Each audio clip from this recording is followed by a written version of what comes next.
ಸೋತು ಸುಣ್ಣವಾಗಿ ಜೀವನ ಅಂದರೆ ಇಷ್ಟೇನಾ ಅಂತ ಗೋಡಾಗ ಹೊರಗೆ ಕೂತವ್ರಿಗೆ ಎದ್ದು ನಿಲ್ಲೋಕೆ ಒಂದು ಪವರ್ ಬೇಕು, ಒಂದು ಕಿಕ್ ಬೇಕು.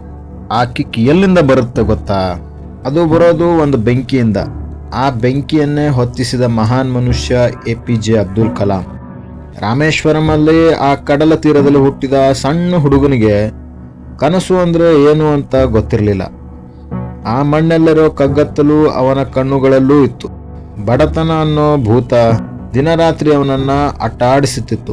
ಆದರೆ ಏನಾಗುತ್ತೆ ಗೊತ್ತಾ?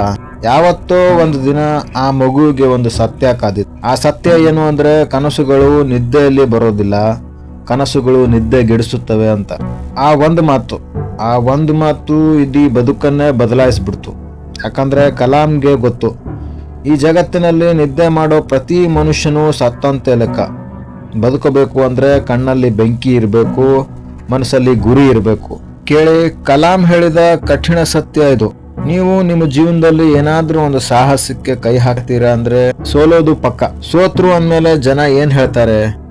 ಯೂಸ್ಲೆಸ್ ಫೆಲೋ ಅಂತಾರೆ. ಆದ್ರೆ ಕಲಾಂ ಮನಸ್ಸಿನಲ್ಲಿ ಸೋಲು ಅಂದ್ರೆ ಏನಾಗಿತ್ತು ಗೊತ್ತಾ? ಅದು ಕೇವಲ 4 ಅಕ್ಷರಗಳಾಗಿರ್ಲಿಲ್ಲ. ಫೇಲ್ ಅಂದ್ರೆ ಫಸ್ಟ್ ಅಟೆಂಪ್ಟ್ ಇನ್ ಲರ್ನಿಂಗ್, ಕಲಿಯಲು ಮಾಡಿದ ಮೊದಲ ಪ್ರಯತ್ನ ಅಷ್ಟೇ. ಇದೇನಾದರೂ ನಿಮಗೆ ಗೊತ್ತಿದ್ರೆ ನಾವು ಆಫೀಸ್ನಲ್ಲಿ, ಫ್ಯಾಕ್ಟ್ರಿನಲ್ಲಿ, ಗಲ್ಲಿಯಲ್ಲಿ ಎಲ್ಲೋ ಒಂದು ಕಡೆ ಮಲಗಿರ್ತಿದ್ವಾ? ಇಲ್ಲ. ಯಾಕಂದ್ರೆ ಅವರು ನಮಗೆ ಕೊಟ್ಟ ದೊಡ್ಡ ಪಾಠ ಏನು ಅಂದ್ರೆ, your last mistake is your best teacher. ಯಶಸ್ಸು ಅಂದ್ರೆ ಬರೀ ಬೊಬ್ಬೆ ಹೊಡಿತಾರೆ ಜನ. ಯಶಸ್ಸು ಅಂದ್ರೆ ಬರೀ ನಕ್ಕೊಂಡಿರೋ ಫೋಟೋ ಅಲ್ಲ. ಯಶಸ್ಸು ಅಂದ್ರೆ ಏನ್ ಗೊತ್ತಾ? ನಿಮ್ಮ ಮಿಷನ್ ನಲ್ಲಿ ಯಶಸ್ವಿಯಾಗಲು ನಿಮ್ಮ ಗುರಿಯತ್ತ ಏಕ ಮನಸ್ಸಿನ ಭಕ್ತಿ ಇರಬೇಕು. ಇವತ್ತು ನಿಮ್ಮ ಫೋನ್ನಲ್ಲಿರೋ ವಾಟ್ಸಪ್ ಸ್ಟೇಟಸ್, ನಿಮ್ಮ ಫೇಸ್ಬುಕ್ ಕಾಮೆಂಟ್, ನಿಮ್ಮ ಇನ್ಸ್ಟಾಗ್ರಾಮ್ ರೀಲ್ಸ್ ಇವೆಲ್ಲ ನಿಮ್ಮ ಏಕಾಗ್ರತೆಯನ್ನ ಕುಸಿತಾ ಇವೆ. ನೀವು ಲಕ್ಷ ಜನರು ಇಡೋ ದೊಡ್ಡ ಗ್ಯಾಂಗ್ ಕಟ್ಟಬಹುದು, ಆದ್ರೆ ದೊಡ್ಡ ಗುರಿ ಸಾಧಿಸೋ ದಾರಿಯಲ್ಲಿ ನಿಮ್ಮ ಜೊತೆ ಒಬ್ಬ ಮನುಷ್ಯನೂ ಇರೋದಿಲ್ಲ. ಅದು ಏಕಾಂಗಿ ಪಯಣ. ಆ ಪಯಣದಲ್ಲಿ ಸದಾ ನಿಮ್ಮ ಜೊತೆ ಇರೋದು ಯಾರು ಅಂದ್ರೆ ನೀವು ಕಟ್ಕೊಂಡ ಕನಸು ಮತ್ತು ಆ ಕನಸನ್ನ ತಲುಪಬೇಕೆಂಬ ನಿಮ್ಮ ಪ್ರಬಲ ಸಂಕಲ್ಪ. ಕೊನೆ ಮಾತು, ಇವತ್ತು ನೀವು ಹಣೆ ಬರ ಬಗ್ಗೆ ಮಾತಾಡ್ತೀರಾ, ಲಕ್ ಬಗ್ಗೆ ಮಾತಾಡ್ತೀರಾ, ನಿಮ್ಮ ಜೀವನವನ್ನ ಬೇರೆಯವರು ಬರೀತಾರೆ ಅಂತ ಗೋಳಾಡ್ತೀರಾ. ಕಲಾಂ ಹೇಳಿದ ಕಠೋರ ಮಾತು ನೆನಪಿರ್ಲಿ, ನೀವು ನಿಮ್ಮ ಅಭ್ಯಾಸಗಳನ್ನ ಬದಲಾಯಿಸಲು ಸಾಧ್ಯ.